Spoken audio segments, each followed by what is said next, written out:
কাজ শেষ হলে যদি সবকিছু সমাপ্ত হতো তাহলে তো কোনো প্রশ্নই থাকতো না। শ্রেয় হতো দ্রুত সমাধান।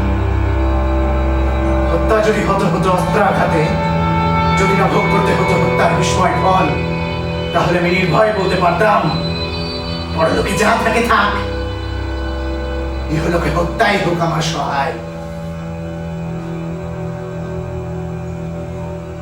কিন্তু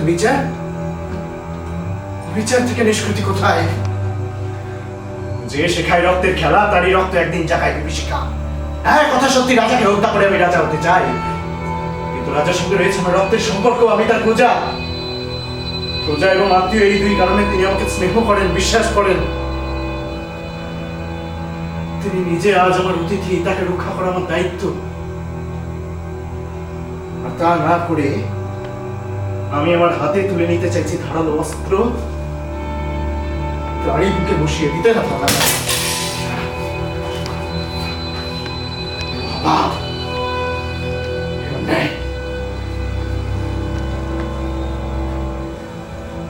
রাজা ডাক্তার অত্যন্ত সুজন ব্যক্তি। তিনি নিহত হলে গুণ পরিমাণে ছড়িয়ে পড়বে আকাশ বাতাস। আমার উপর বর্ষিত হবে দৈব অভিশাপ। অনুকম্পা নবজাত নগ্ন শিশুর মতো অদৃশ্য বায়ুরথে চলে ছড়াবে দু হাতে। চোখের বালির মতো পীড়াদায়ক হবে সেই বিভৎস বার্তা। তবু কেন থেকে থেকে সেই বিভৎস বার্তার কথা আমার মাথায় আসছে? কেন উচ্চাস আমাকে টেনে নিয়ে যাচ্ছে? উচ্চাসকে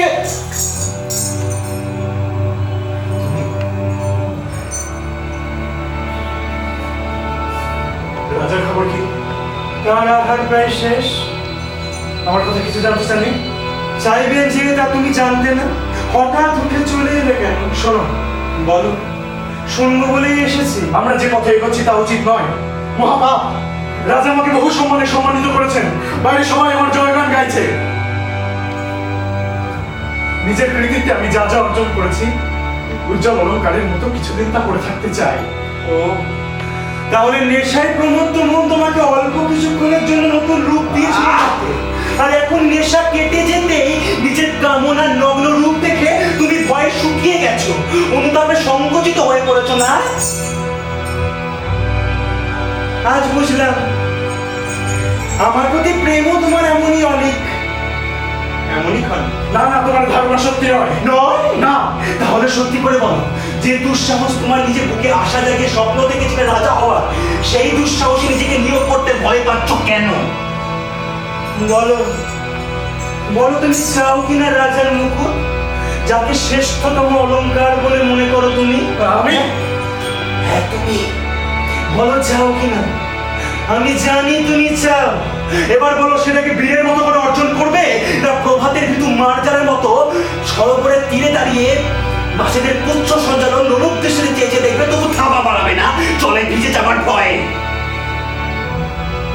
বাসনা আছে, কিন্তু কোনো মাত্র নেই সাহস।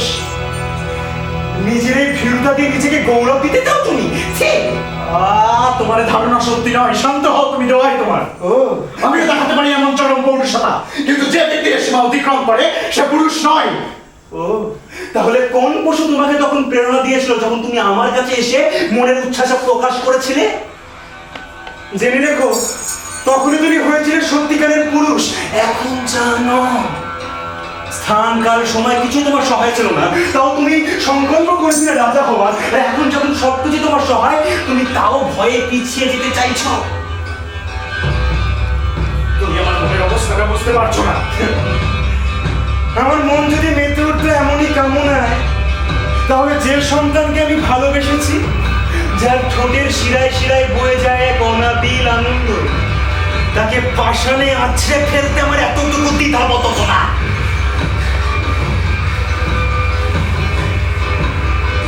আমাদের চেষ্টা যদি সফল না হয়? সফল কেন হবে না? রাজা ডানগানা কিছুক্ষণের মধ্যেই গভীর ঘুমে মগ্ন হয়ে যাবে। আমি দেখে এসেছি তার চোখ দুটো তন্দ্রাচ্ছন্ন। তার শয্যা প্রহরী দেহরক্ষীদেরকে মদের রূপে এমন মাতাল করে দেবো, তার ওই জড় পদার্থের মতো ওখানে তলিয়ে থাকবে। তারপর যেই তাদের সমস্ত বোধ শক্তি অসার হয়ে পড়বে, তখন আমি আর তুমি কি না করতে পারি? তারপর সেই অপরাধ সেই প্রহরীদের কাঁধে চাপিয়ে দেবো, তখন আমাকে আর তোমাকে কে সন্দেহ করতে পারবে? হ্যাঁ?